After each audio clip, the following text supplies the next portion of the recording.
What's up, everybody? So on today's episode of First Cut, we're going to talk about today's episode of Martial Arts Radio that's dropping. We're going to answer some of the questions that you dropped on the Facebook page, talk about what we did over the weekend, and we've got a little bit of history for you. So stick around. We're rolling in 15.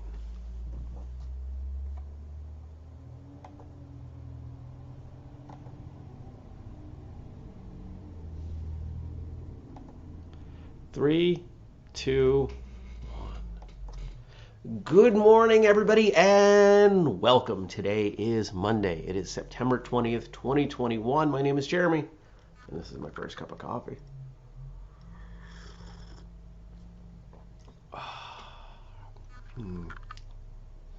It's tasting pretty good.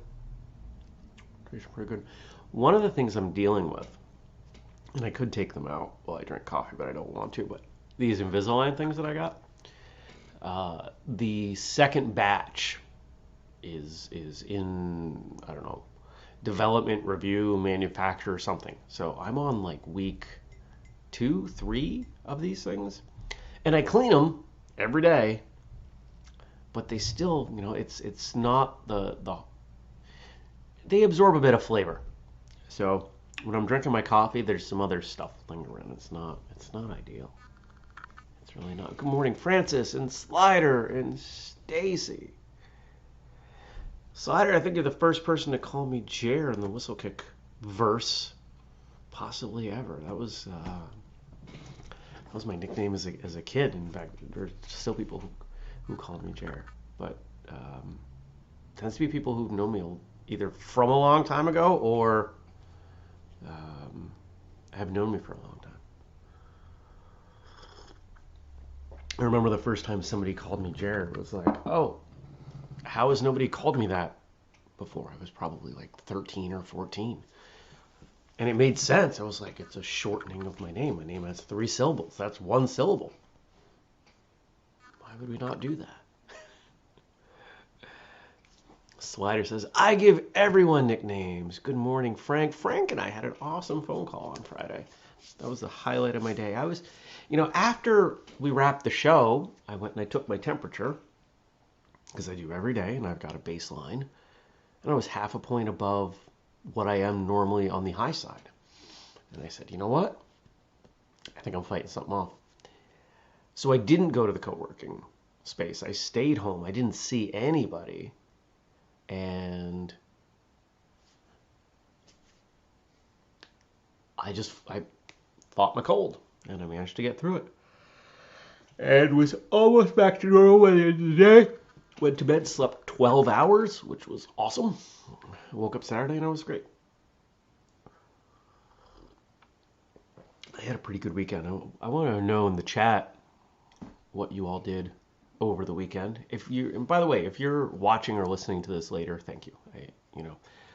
The show is definitely centered around people who show up live, but that doesn't mean those of you who come in later, I don't appreciate you. So I did a bunch of stuff this weekend. Yesterday, I've got some friends who needed some help with some stuff, so I showed up there for a few hours. My car rental, those folks finally made it to Vermont, so I went and I picked them up. Went for a motorcycle ride yesterday, did a little bit of maintenance on the bike, cleaned up the garage, did a few other things around the house. Started making some grape butter, harvested some beans, did some planning on some other things out in the yard. What did I do Saturday?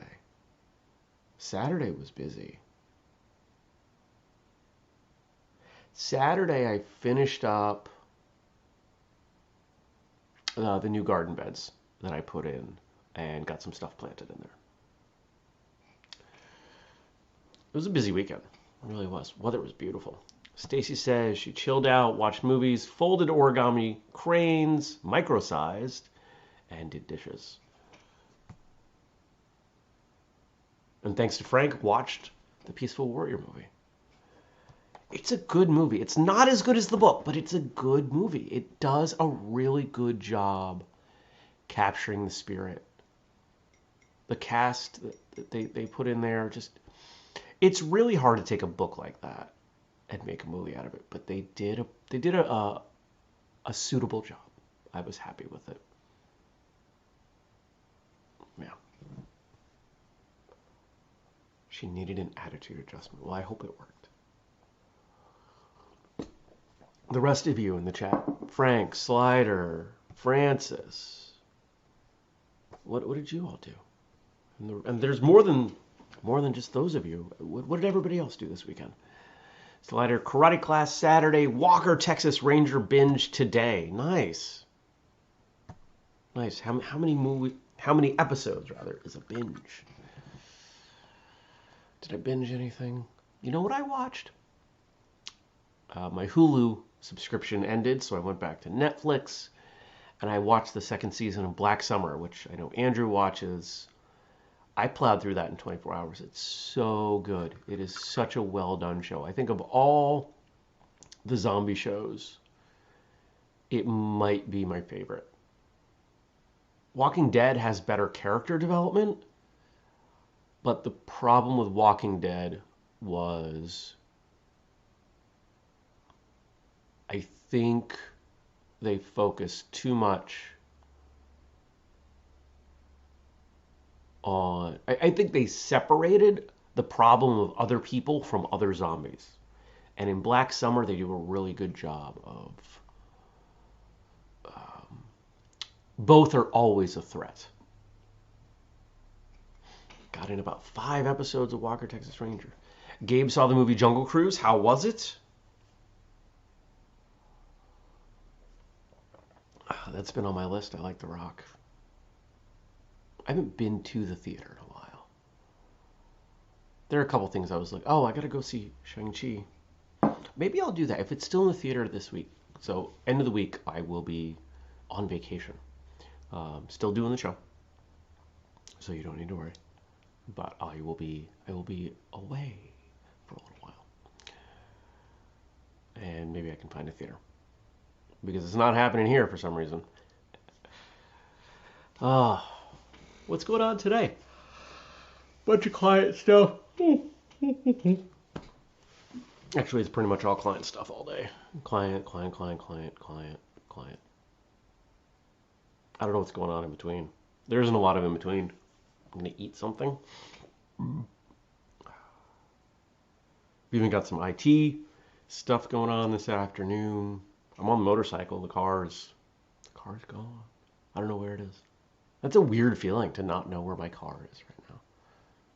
But it makes cleaning up the garage really easy because there's plenty of room. Frank says he bought a Bob, a freestanding dummy. I went swimming and I watched Guess Who's Coming to Dinner. Nice. That's a solid weekend. Matt and Jenny are here just dealing with baby and breakfast. Good morning. And good morning to the three of you.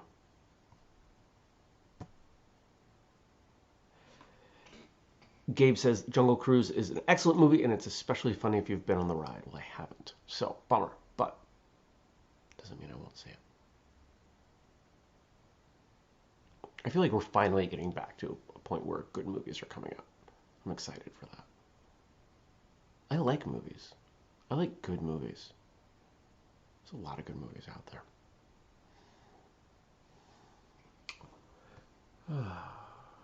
All right.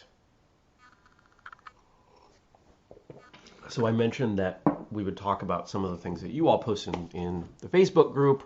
And if you're not part of the Facebook group, what's this one called? First Cup. I'm trying to wake up, man. I'm trying to wake up. So there's a First Cup group on Facebook, and I got some stuff from Matt and Jenny. When I yawn, does it make all of you yawn? Is that contagious over the internet, or is that only in person?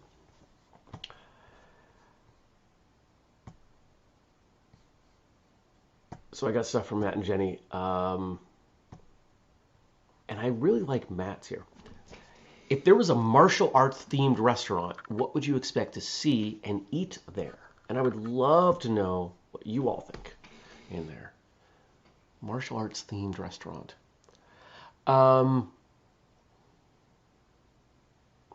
I think you can take it a few different directions. You could take it cliche. You could have chop suey, which I know the entire country doesn't call it chop suey. In a lot of the country, they call it. Here in New England, it's chop suey. It's crap. Somebody's gonna help me out. I forget what you call it in other parts of the country. It's like pasta, tomato, meat. Slider's asking like a Planet Hollywood? Maybe? Jenny says Master Hopkick hotcakes. But I don't think I would want the cliche, nameplay sort of stuff. I think I would want it to be a celebration of martial arts and martial arts culture. So I think we would have photos on the wall of famous martial artists, not just actors, but pioneers of styles, historical figures.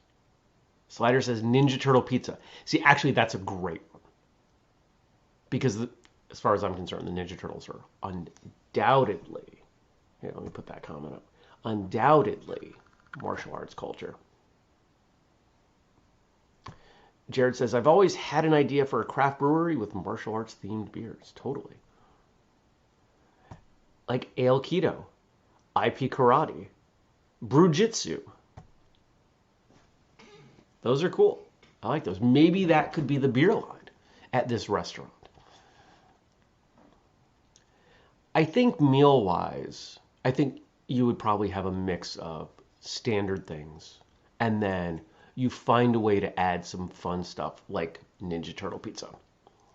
Or are there any iconic scenes in martial arts films that involve food?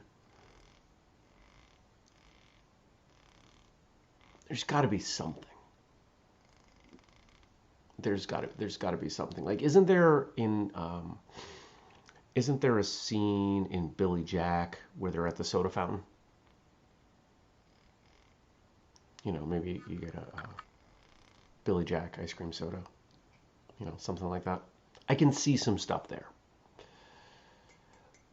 But I think you got to have other options because I don't think you're going to fill the menu with those.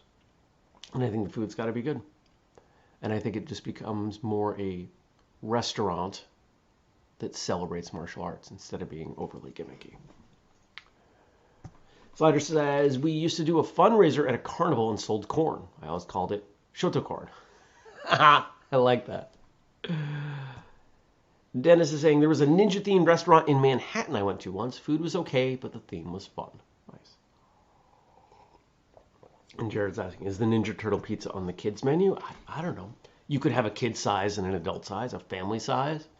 Because let's face it, the Turtles were never ordering kid-sized pizza. They were always ordering like a large pizza, family-sized pizza. They would go to town on it. Frying Dragon Restaurant from Sidekicks with Chuck Norris and Jonathan Brandis. Yeah, there you go. See, we got options. We got options. We could put something together. Chris is saying instead of apps, entrees, etc., it should be warm-ups, main event, and story time. Ooh, I like that. I like that a lot. That's really fun. Good times.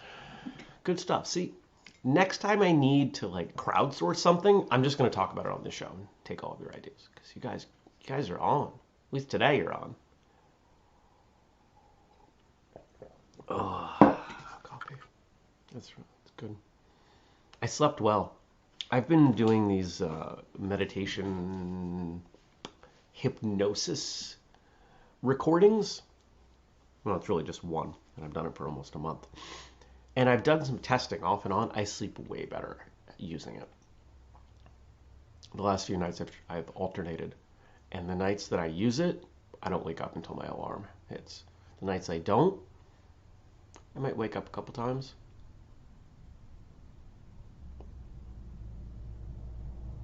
I sleep well. I'm going to keep doing it. There's some other ones that I'm going to get. Kung Stew. Oh, I like that. Now, Jenny's question is it's important, but it's a little less fun. So let's talk about that when you read it. Lobby instructors. As a general topic, can you discuss parents who call out to the students in class and what to do when the chief instructor doesn't stop it? So if the person in charge isn't doing anything about it, same rules for, I'm assuming the chief instructor would be the person of high rank in that class. And if you're asking the question, that means it's not you, which means that person outranks you, most likely. Same rule applies when a high rank does something that you don't like. Go to them privately, in deference, and ask, hey, I've noticed that there seems to be a lot of peanut gallery conversation, a lot of stuff coming out from parents watching their kids train. You've got more experience teaching classes than I do, and I'm not, and my instinct would be to shut it down. Can you help me understand? If you go into pretty much any situation, if you disagree with someone, okay, but you go to them not in an effort to correct their action, but submitting your own ignorance to them, you're going to learn something. Now, you may learn that that person says, I really should be, shutting that down, but I'm choosing not to because I'm afraid it's going to break the flow of class even more.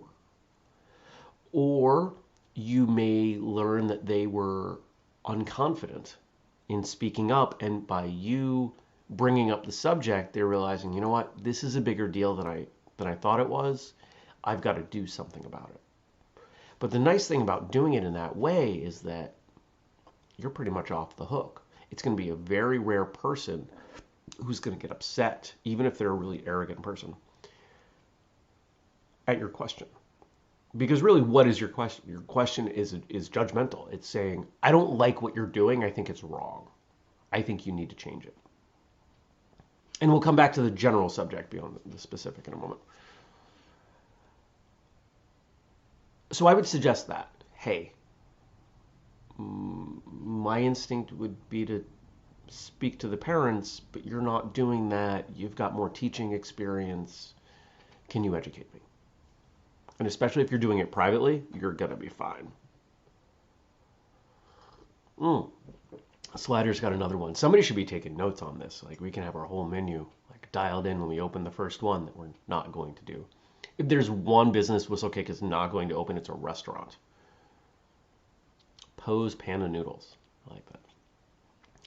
So the broader part, how do you handle it when you've got parents talking to kids during class? I am a big fan of a parents' agreement. If you're going to sit and watch class, here's what is expected of you, and you make them sign it. If you're watching class, you're silent. You don't interfere in if I'm teaching. You don't interfere in what I'm doing. And you don't try to help because you think you're helping, but you may not be. If you want to teach your kid martial arts, go teach your kid martial arts. If you want me to teach your kid martial arts, you sit down and shut up and you watch.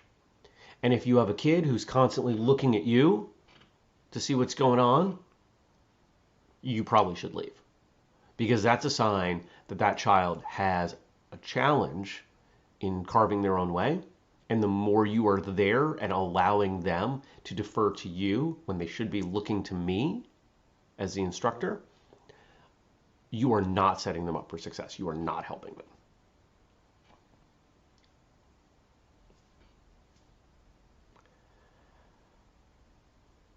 There's a program that we're very, very slowly chewing through, and it's around building culture and a lot of other things in a martial arts school with some very small pieces thrown at it each day.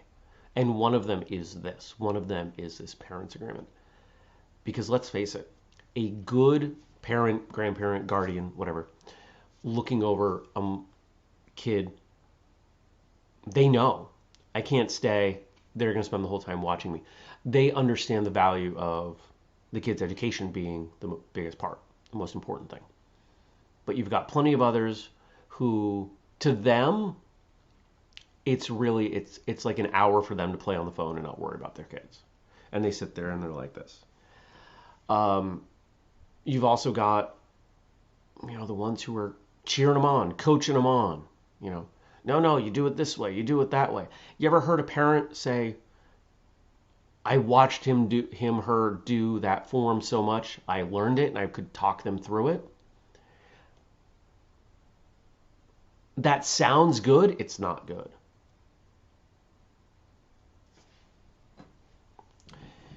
So Jenny's adding on, assume that I have already had the discussion and I approached it the way you explained. I have learned the instructor does not know how to stop it because he has tried and it didn't work.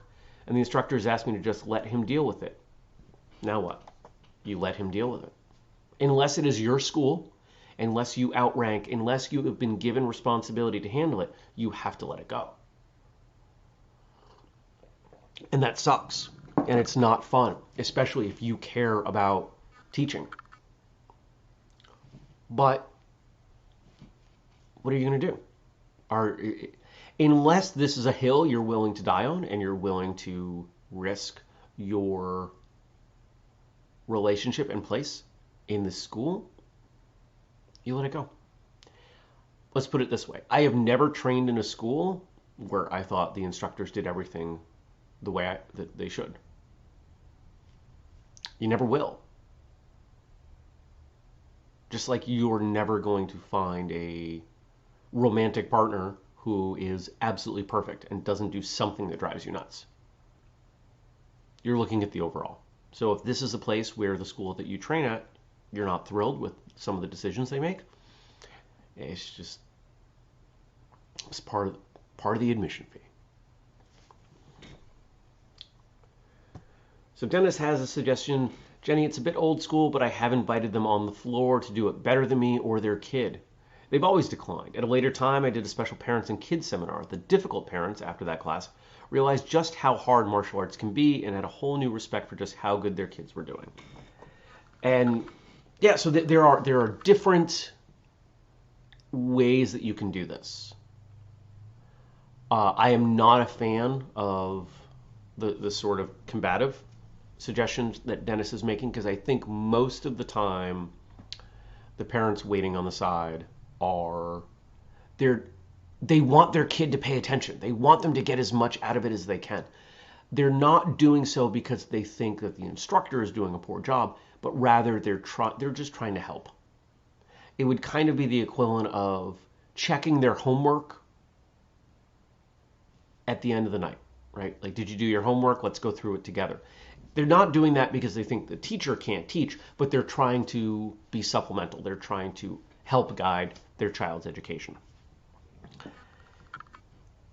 I do love the idea of the parent seminar thing. I've heard of some schools doing this. And if you're not familiar, the idea is, hey, here's a seminar for you to come in.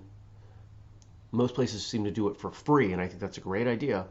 We're going to spend an hour with you and go over everything that you should know about being a supportive parent to a martial arts child. Now, to be perfectly honest, I think it's something that should probably be done quarterly. If you had a large school with a lot of new students flowing through, you could consider doing it monthly, because that's going to be a big help to retention. If the parents get it and they understand things that you're doing, why, how, etc., they're going to get a lot more out of it. Rather, the kids are going to get a lot more out of it. They're going to give you space to do it.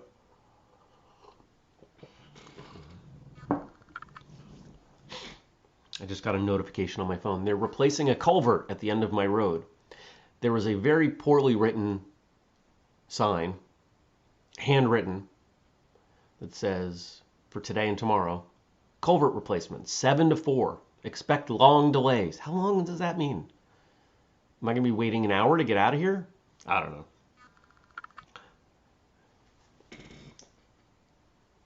And Slider's got a great point, and this is why a lot of schools do it. If the parent likes it, they may even join. Yes. The more a martial arts parent understands what, why, how around the education of their child, the more likely they are to go, oh, this is a thing I should do. So consider that. If you have a school, it's a good thing to do. Frank saying, let's just do the questions tomorrow. Okay, let's do it. Let me check on... See, Frank, I like having you here live. No, YouTube TV, go away. I don't want this. Let's see if the episode's up. Going to YouTube. Whistlekick Martial Arts Radio. Yeah. Sensei Linda Lane. There we go. Sensei Linda Lane will be presenting at Free Training Day. Who else? Dennis is going to be at Free Training Day. Who else in here is going to be at Free Training Day? Jared can't make it because, he's got a job. Gabe is going to be at Free Training Day. So anyway, here's all I need to tell you about this episode to convince you to. 10 minutes into the interview, I wrote Andrew and I said, I want to invite Linda to present at Free Training Day. And he's like, yeah, I'm on board with that. So I did. And she said yes. She's from Rhode Island. She gets it. She gets it. Kindred spirit. I don't know what she's teaching. Just like I don't know what most of the people are teaching yet. But we're good. We've got our roster set. We've even got some alternates. November 13th. Saturday, November 13th. I hope you enjoy this episode. It's a really good episode. And it's an episode about ego. It's an episode about having to go back to the drawing board a few times and know that you've got to carve your own path and you can't let other people dictate where you go and how you get there. I really enjoyed it. So check it out. YouTube or your podcast app or whistlekickmartialartsradio.com. Chris in the chat says he's trying to make it to Free Training Day. I hope you'll be there.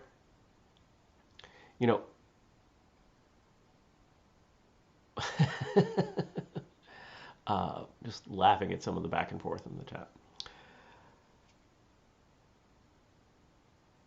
I'm pumped about Free Training Day. People have been buying shirts left and right. So that's cool. All right. So I hope you have a great day. I hope you will go leave some stuff over in the Facebook group. Did you see how, just from a couple questions, comments, everything went better and was more fun? And this has nothing to do with Frank. Frank continues to post like the best stuff. But mixing it up means we get different perspectives. We get different subjects. And I think that that's awesome.